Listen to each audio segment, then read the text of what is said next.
Bom dia!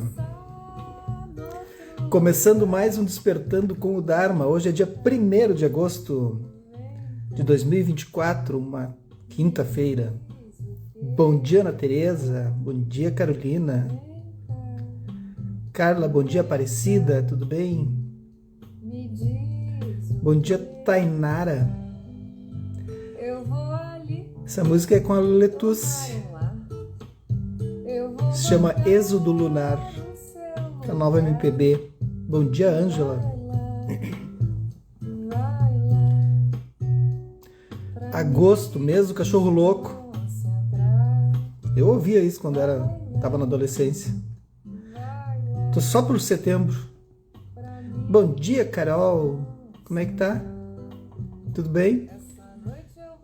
Tô só por setembro, adoro setembro. Cassiana Favareto, bom dia. Tudo bem? Bom dia, Diego. Bom dia, Natalina.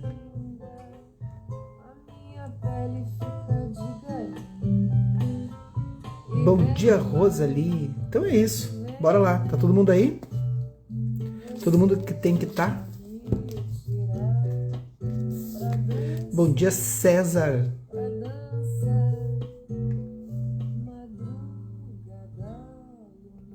Bom dia, Neuza. Bom dia, Kátia. Tudo bem? Cassiana, como é que tu tá? Temos que sentar e tomar um café, né? Adoro essa guria. Que coisa séria. Aquelas pessoas que a gente vai conhecendo na vida, assim, se transformam numa coisa, parece de outras vidas, assim, se a gente pode dizer, né? Né, Cassiana? A gente quase nunca se vê, a gente passa anos sem se ver. Mas quando se vê, é sempre a mesma coisa. Como é que estão as crianças? Tudo bem? Cria linda. Então vamos lá. Bom dia, Grácia.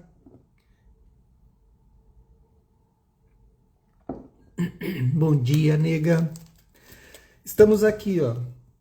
Thich Nhat Hanh, editora Bodh Gaya, seguindo as pegadas do Buda. Ontem fiz uma chamada com a Jaque, nega, uma chamada de vídeo. Ela me chamou por vídeo. Conversamos um pouco. Falamos em ti, claro.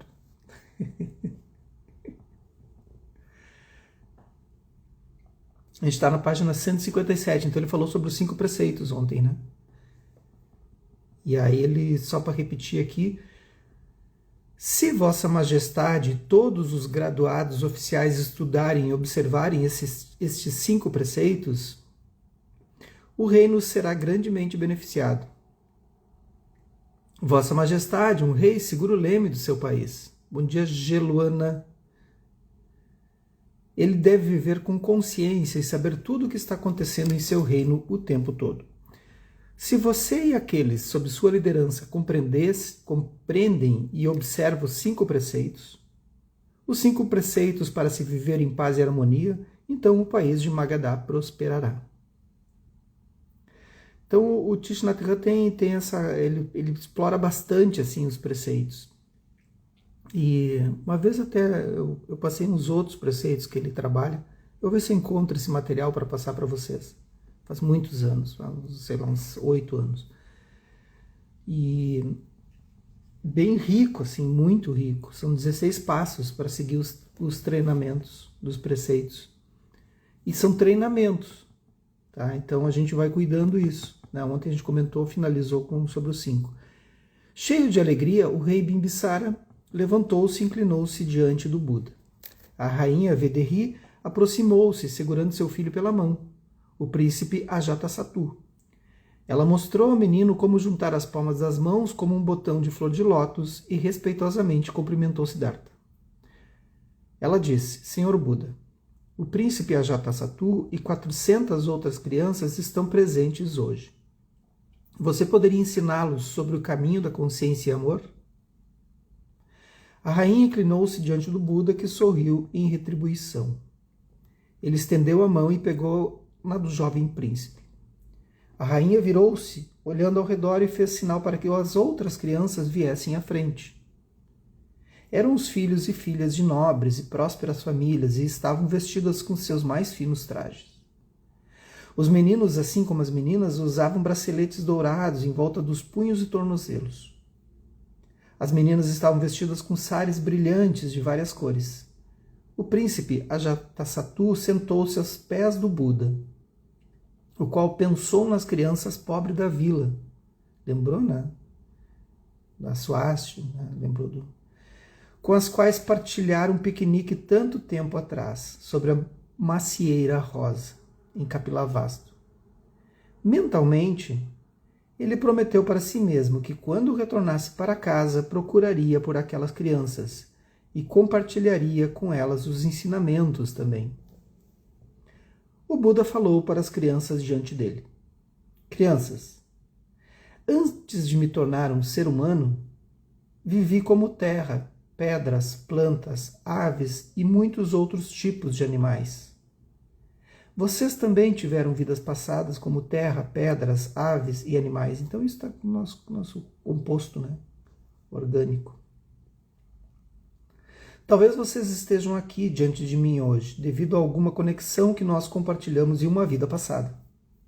Talvez em uma outra vida nós tenhamos compartilhado alegria ou dor. Hoje gostaria de contar a vocês uma história que ocorreu há vários milhares de vidas. É a história de uma garça, de um caranguejo, de uma ameixeira, de muitos pequenos camarões e de um peixe. O Buda é cheio dessas historinhas, né? Lembra que ele já contou uma, né? Naquela vida, fui uma ameixeira.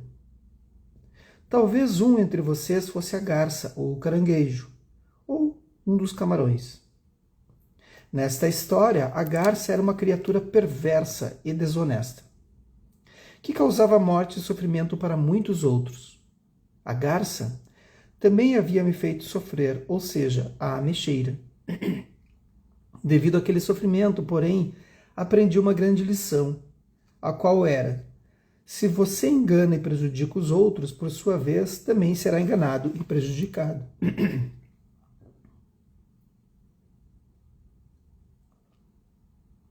Eu gosto dessas historinhas, assim, essas fábulas, porque o Buda consegue falar para reis, né? Falar para outros brahmanes ou monges como ele, acima dele, ou como acima dele, né? Porque quando ele começou, os mestres dele estavam acima dele, né? E ele consegue permear todos os lugares, assim, inclusive as crianças. Eu acho essa capacidade, assim, incrível, assim, nas pessoas. Eu era uma ameixeira, crescendo perto de um fresco e fragrante lago de flores de lótus. Nenhum peixe vivia naquele lago. Não distante dali, porém, ficava um lago lamacento e estagnado, no qual viviam muitos peixes, camarões e um caranguejo. Uma garça, sobrevoando o local, viu aquela condição fervilhante de peixes e camarões e concebeu uma estratagema. Ela aterrissou na beira do lago e ficou parada ali, com um semblante muito entristecido, se fazendo, né? O peixe e o camarão perguntaram à garça.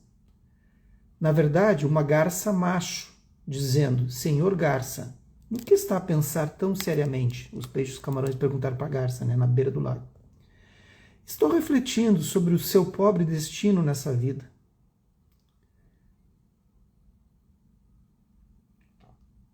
O seu lago é lamoso e apodrecido. Falta a todos vocês alimento adequado. Sinto terrível pena da dura vida que todos vocês levam, respondeu a garça. Sabe de algum modo de nos ajudar, senhor garça? Questionaram as pequenas criaturas. Bem, se me permitem, posso carregar cada um de vocês daqui até o lago de flores de lótus, que fica não muito longe daqui. Olha a malandragem, né, da garça. Posso liberar vocês naquelas águas límpidas e frescas. Há alimento em grande abundância por lá. Isso parece promessa de político, né? Parece bem promessa de político. E é, né? Nós gostaríamos de acreditar, senhor garça, mas nunca ouvimos falar de garças terem qualquer preocupação quanto ao destino de peixes ou camarões. Talvez apenas queira nos abocanhar e comer facilmente. Por que tanta desconfiança?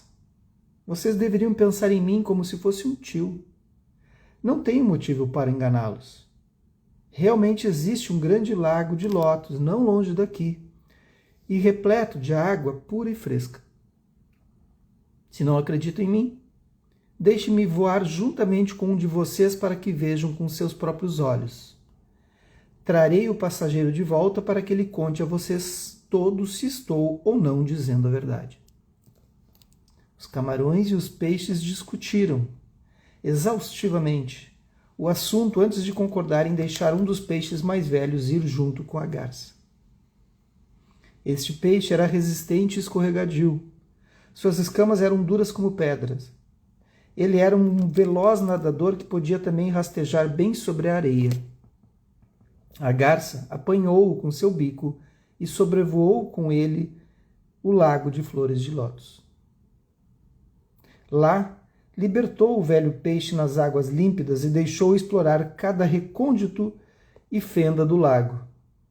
De fato, o local era espaçoso, cristalino, refrescante e uma formidável fonte de comida. Quando a garça trouxe-o de volta, a malandragem da garça, né? O peixe relatou tudo o que havia visto.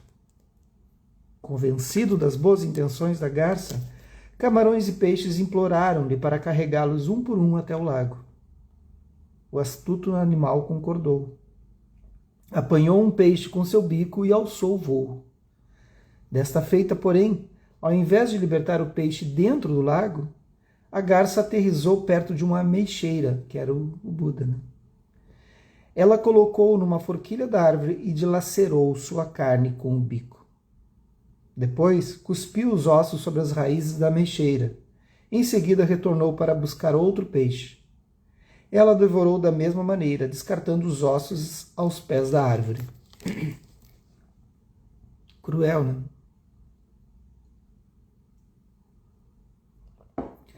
Fui àquela ameixeira e testemunhei tudo isso acontecer. Estava enfurecida, porém não havia o que eu pudesse fazer para impedir a garça. As raízes da ameixeira são firmemente ancoradas na terra. Alguém já descobriu como é que vai terminar essa história? Porque é interessante essa história. Na literatura é sempre assim. Na literatura, se tu coloca um elemento, ele será usado. Lembre dos elementos que tinham ali no início. Quais eram os personagens?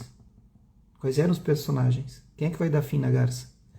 Na literatura é sempre assim. Se um elemento é colocado, se um revólver é colocado na literatura, se diz, né? Quando eu estava estudando literatura para escrita, se o revólver é colocado, ele vai disparar. Entende? Numa cena. É como ver filme, assim, tu já sabe quem será. Porque o elemento está ali.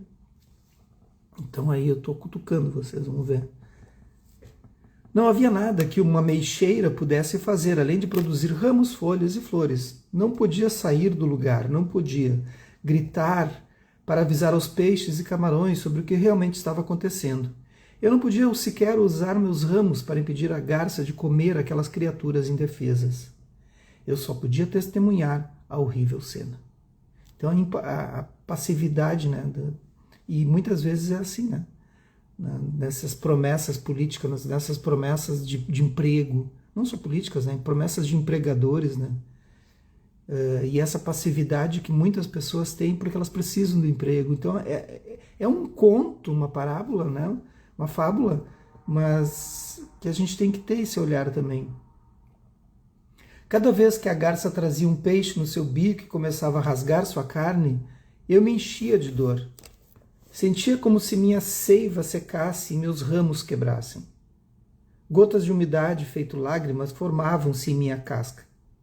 A garça nem percebia. Por alguns dias seguidos ela continuou a trazer peixes para devorá-los. Quando todos os peixes já tinham ido, ela começou a comer os camarões. A pilha de ossos e carcaças que se acumulou em minhas raízes poderia ter enchido 2 enormes baldes. Eu sabia, como uma ameixeira, meu trabalho era embelezar a floresta com minhas fragrantes flores. Ele amava as ameixeiras, né, o Tishnarã. Naquele momento, todavia, sofri terrivelmente por não ser capaz de fazer nada para salvar os camarões e os peixes. Se eu tivesse sido uma corça ou uma pessoa, poderia ter feito algo. Ancorado ao chão por minhas raízes, não podia me mover. Fiz o voto de que se renascesse como um animal, um ser humano, numa vida futura, devotaria todos os meus esforços para proteger os fracos e desassistidos contra a vilania dos fortes e poderosos. Então ele está dando recado para a galera também, né? Não só para as crianças. Quando a garça devorou todos os camarões e peixes, restavam apenas os caranguejos. Ainda faminta, a garça disse ao caranguejo: sobrinho, já carreguei todos os peixes e camarões para o lago de Lótus, onde eles agora vivem felizes. Todos vocês estão sozinhos agora. Deixe-me levá-los também para o novo lago.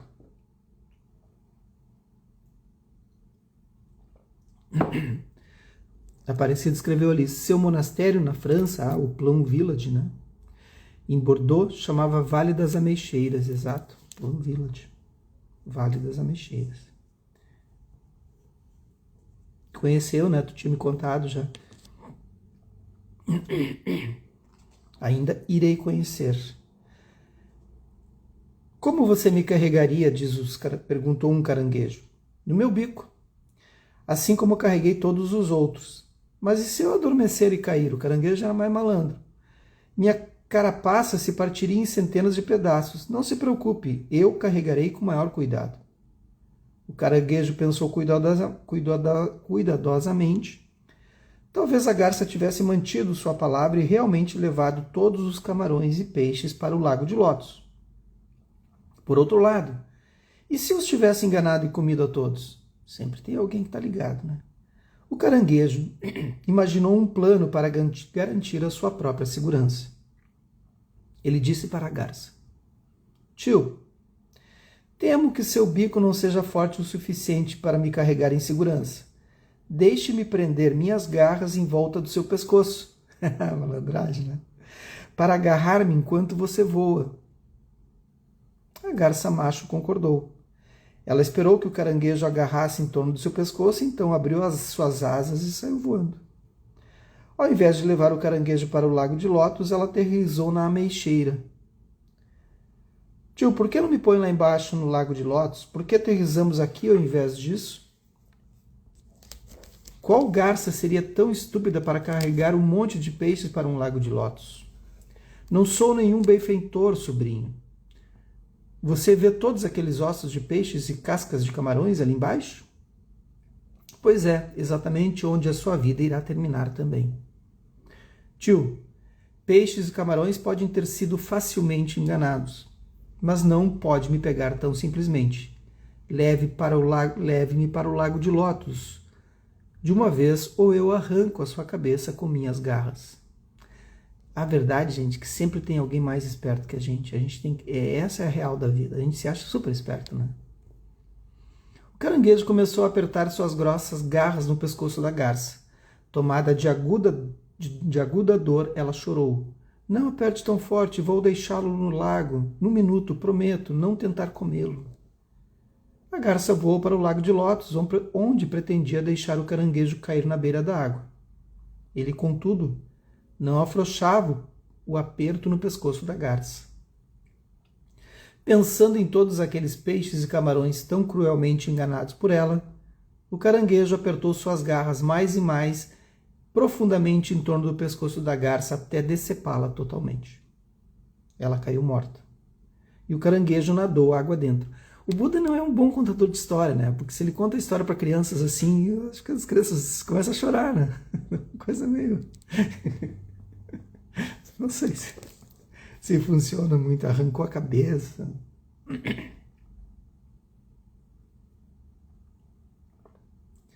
Crianças, naquele tempo fui uma ameixeira. Testemunhei todos esses eventos. Aprendi que se tratamos os outros gentilmente, em retribuição seremos tratados com gentileza. Porém, se nós tratarmos os outros cruelmente, cedo ou tarde, provavelmente, provaremos exatamente o mesmo. Fiz a promessa de que em todas as minhas vidas futuras eu me empenharia em socorrer a todos os outros seres. As crianças ouviram o conto do Buda com grande interesse. Elas se comoveram com a dor da meixeira e sentiram dó pelos peixes e camarões desamparados. Desprezaram a falsidade da garça e ficaram impressionadas com a sagacidade do caranguejo.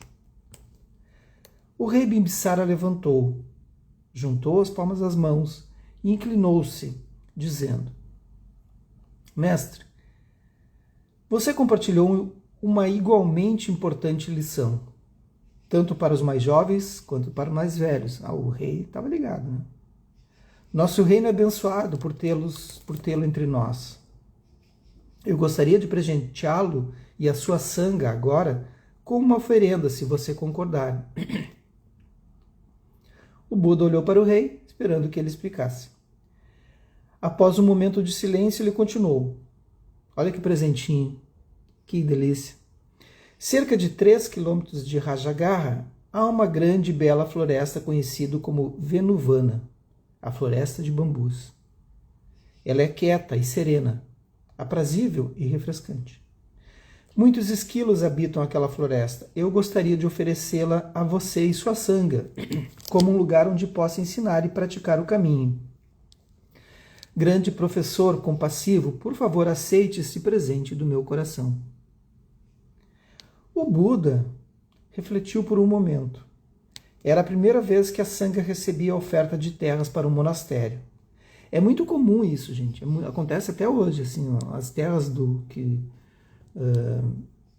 que o Lama tem, as terras que ele tem pelo Brasil inteiro, né, o Lama Padma, as terras do Chagdu foram doadas, as terras do Zen ali em Viamão, em Taquara também, do Monge Dengaku. Essas terras todas são doadas, ou são pelo menos partilhadas, assim, eles usam até, né, para o resto da vida, assim. Mas a maioria é doação mesmo, né? Pessoas que têm muitas posses doam. E isso acontece com muita frequência, mais do que vocês possam imaginar, assim, acontece o tempo todo. E é isso. O Buda, certamente os seus bhikkhus necessitariam de um lugar para viver durante a estação chuvosa. O Buda respirou profundamente, sorriu e meneou a cabeça em aceitação do generoso presente. Então ele tinha que ir vendo, né? Porque antes ele era sozinho, daqui a pouco tem 1.250 bhikkhus junto com ele, né? Monges com ele. Onde é que ele vai botar essa galera, né? Andando pela rua o tempo todo, não vai funcionar, né? O rei Bimbisara ficou maravilhado. Sabia que a presença do monastério significava que o Buda passaria mais tempo em Magadha. Entre os muitos convidados do palácio, naquele dia estava um bom número de grandes líderes brahmanes. Muitos deles não ficaram contentes com a decisão real, aí sempre tem, né? Mas não ousaram manifestar qualquer contrariedade. O rei pediu uma jarra dourada cheia de água. Ele derramou límpida água sobre as mãos do Buda e solenemente anunciou: Mestre, assim como a água desta jarra se derrama sobre suas mãos, a floresta de bambus é transferida para você e sua sanga. Este ritual concluía a doação da floresta de bambus do rei para o Buda. O banquete cerimonial chegou ao fim e o Buda e seus 1.250 bhikkhus se retiraram do palácio. E essa floresta de bambus, aí vai acontecer vários ensinamentos do Buda, assim, tem livros sobre isso, sobre os ensinamentos gerados na floresta de bambus. E como nas outras também, né? Mas tem muitos. Então é muito comum essas coisas de doação, assim, para quem se dedica ao caminho. É isso. Bora lá? Estão se ajustando aí?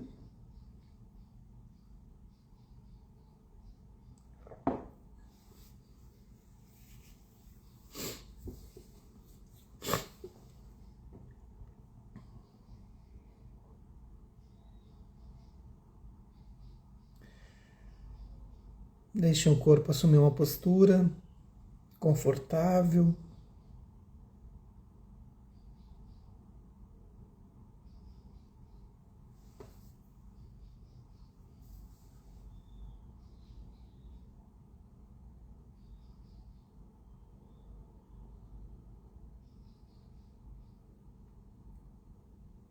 deixando as costas eretas, pescoço alongado.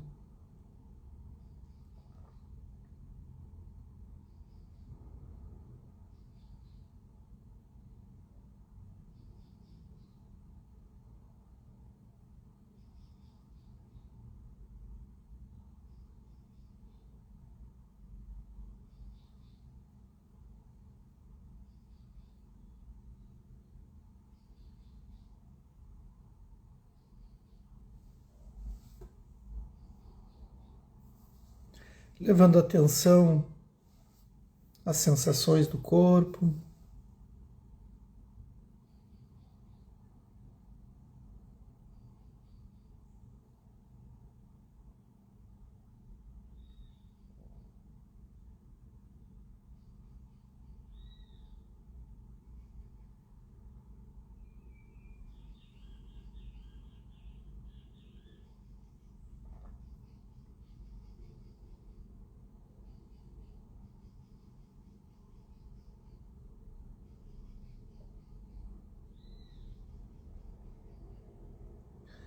Levando atenção à região do abdômen.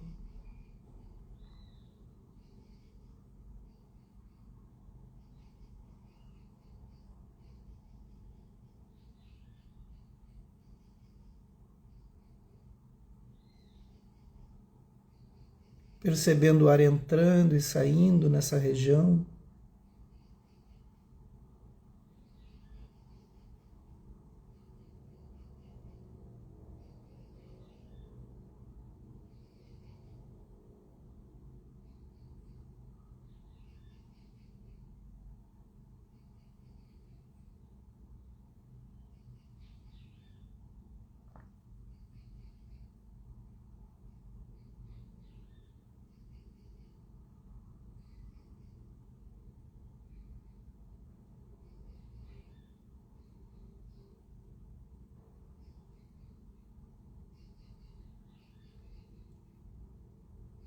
Percebendo que não há nada, não há necessidade de fazer absolutamente nada,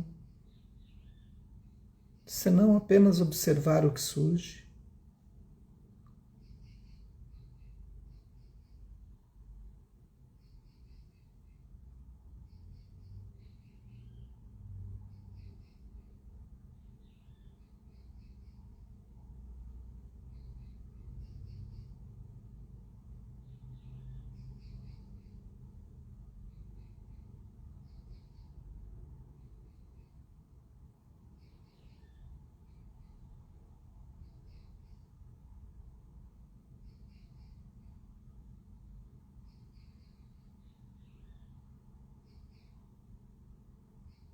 Percebendo que aos poucos os pensamentos vão cessando,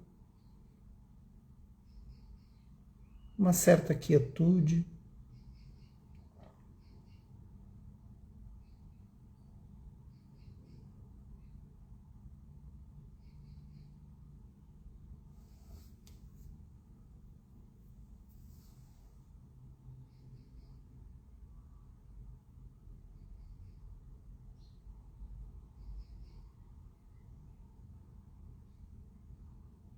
E talvez levando essa quietude para o seu dia.